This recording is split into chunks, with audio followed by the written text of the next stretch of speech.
Earlier, Chinese hackers used to participate in hacking competitions around the world and get the first position.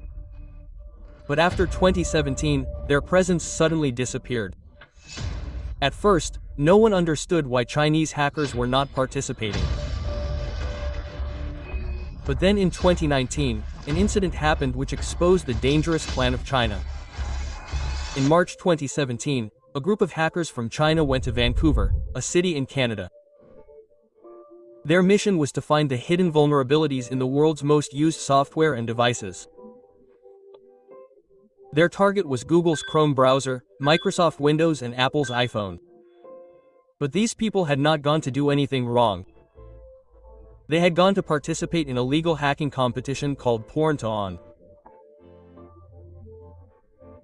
This is the biggest hacking competition in the world in which hackers hack the software of companies and find security flaws or loopholes in it, and in return they get a cash prize.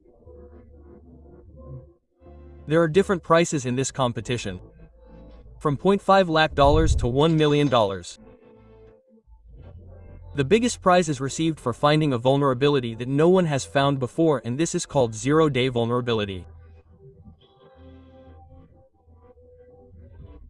When a hacker finds such a flaw, those details are given to the same company like Google, Microsoft or Apple so that they can fix that problem or loophole immediately by releasing a new update, and hackers get a cash prize of millions of dollars. That is, this is an ethical hacking competition in which hacking does not harm anyone but rather improves security. For many years, Chinese hackers were at the forefront in such competitions. Be it Tune or any other hacking event, Chinese hackers always won. But everything changed suddenly after 2017. Chinese hackers who used to participate enthusiastically in hacking events around the world suddenly disappeared. Everyone noticed the lack of Chinese hackers in all the hacking events that took place after 2017. This silence was bothering everyone, especially America. And during this time, a random message from a big cybersecurity firm of China made everyone's ears perk up. Key 360 is a top cybersecurity firm of China. A statement of its CEO Zhou Heng'ai came to the public in which he was seen criticizing these Chinese hackers a lot. He said that why do they go and show their hacking skills to foreign countries? He gave this statement to China's news agency Sina, in which Zhou said that performing well in such events is just an imaginary victory. That is, just a show-off. His stance was that the vulnerabilities you people look for are not worth a few lakh dollars but billions of dollars. Shortly after this statement by Key 360 CEO, Chinese hackers stopped participating in international hacking competitions. But it turned out that Chinese hackers did not do this voluntarily, but the Chinese government stopped them. If anyone took the statement of Key 360 CEO seriously, it was the Chinese government. Shortly after, the Chinese government officially banned cybersecurity researchers and hackers from participating in overseas competitions. Immediately after this ban, a new hacking competition was launched within China, named Tianfu Cup. This competition became an alternative to the international contest, and the prize money in it was kept more than $1 million. The news of the launch of Tianfu Cup alerted many countries because it was an indication that China is now preparing itself for cyber warfare by using hacking. In November 2018, the first event of Tianfu Cup was organized in the Chinese city of Chengdu. In this, a $100,000 prize was won by Qijin Zhao, a researcher from 360. He had found a very powerful and dangerous hack. That too in Apple's iPhone. He started the attack through the Safari browser. Then he found a loophole in the iPhone's core system, and then through this flaw, he was able to remotely control any iPhone by just opening a web page. This meant that if a person would go to that particular web page through his iPhone, then his phone would come under the control of the hacker without him noticing. Keijin named this exploit as Chaos, and this name was absolutely perfect because this hack was going to become a problem for cyber experts around the world in the next few months. The difference between China's Tianfu Cup and Canada's Taiwan was that they used to find the hack and give it directly to the company. But Tianfu Cup did this but through the Chinese government. The Chinese government bound him that whatever hack is found in Tianfu Cup will not be given directly to the company. Rather, it will first be given to the Chinese government and then the government will itself deliver it to the company. And the real destruction was to happen in the meantime. This was a hack that if sold in the black market could fetch millions of dollars and could be used by criminals or governments to spy on thousands of people. After 2 months, in January 2019, Apple released an update in which the flaw that Keijin had found was silently fixed. But the real surprise came in August 2019, i.e. after 7 months. Google published a research paper in which they told that a mass-level hacking campaign was going on iPhones and people's phones were being hacked on a large scale. This research by Google identified 5 different exploits, and one of those 5 was the same exploit that Keijin had shown in the Tianfu Cup.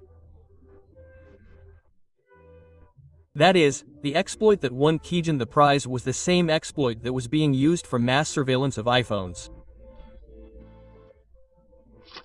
Google researchers reported in their report that many things in the hacking attacks they caught in the real world were similar to the exploit. But Google did not reveal who carried out this attack and who were the people who were hacked. But later it was found out that the victims were Uyghur Muslims and the attacker was none other than China's own government. Since 2014, China has committed very serious human rights violations against Uyghur Muslims and other minorities. All this is happening in China's northwestern province Xizang. Here China had imprisoned lakhs of people in camps without any crime. The women there were sterilized to reduce their population. Cases of torture and sexual abuse were also reported inside the camps. Every phone there was monitored to see if anyone had any religious content. If anyone was found to have anything, he was given the harshest punishment. Chinese officials say that we are doing all this to avoid extremism. But America and many other countries have declared it genocide.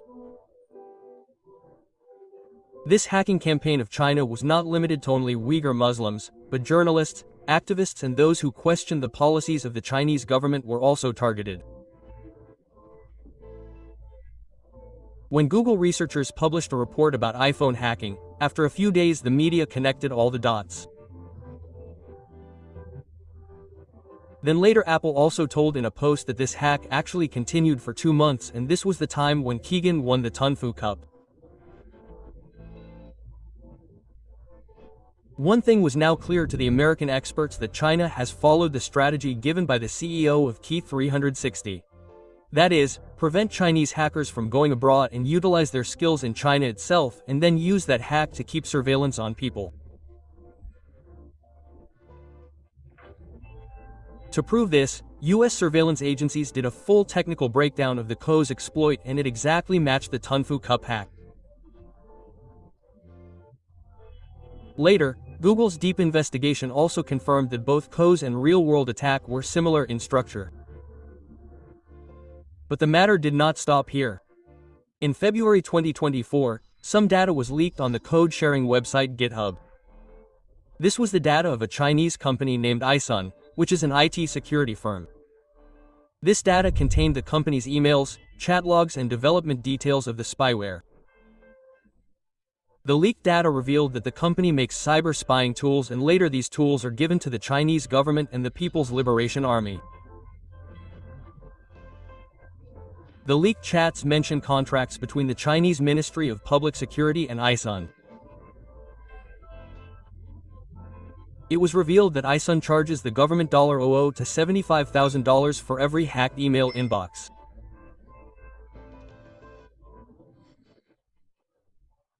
Today, the Tunfu Cup has entered its 8th year and is being sponsored by China's biggest tech giants like TopSec, Alibaba Pay and Chew360.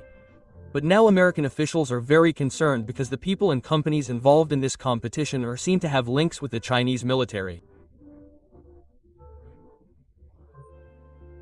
TopSec is a Beijing-based company that organizes the Tunfu Cup. According to US officials, this company is actually recruiting Chinese nationalist hackers through the Tunfu Cup. All these things indicate that China is preparing its cyber weapons under the guise of Tunfu Cup. And when national powers support hackers, it is not to win awards, but their motive is something else. In 2024, the data of the US Treasury Department was hacked. According to the US, Chinese state-sponsored hackers hacked the computers of the US Treasury Department and stole sensitive documents. In 2024 itself, Chinese hackers hacked the networks of at least 9 US telecom companies, including AT&T versus Verizon and T-Mobile. In 2002, Typhoon, a Chinese hacking group, targeted the energy and water filtration systems of the US. In 2023 also, a malware attack was revealed which was carried out on the US military base in Guam. These are references to some of the hackings in which Chinese hackers were involved. Experts say that whenever Chinese hacking groups target any infrastructure, they silently maintain their access inside the system for many years and cause damage only when the time comes. All these things show that China is preparing an army of hackers within itself to prepare for cyber war. A war in which not a missile but only code can bring the whole country to its knees. Where network jams will cause more damage than airstrikes. The spying tool present in the phone works more dangerously than a real-life agent, and in which a stock market crash can spread a wave of fear among the people with just one click. Hope you all will like and share this video of ZMTV as well. Thank you very much for your loving comments. See you in the next amazing video.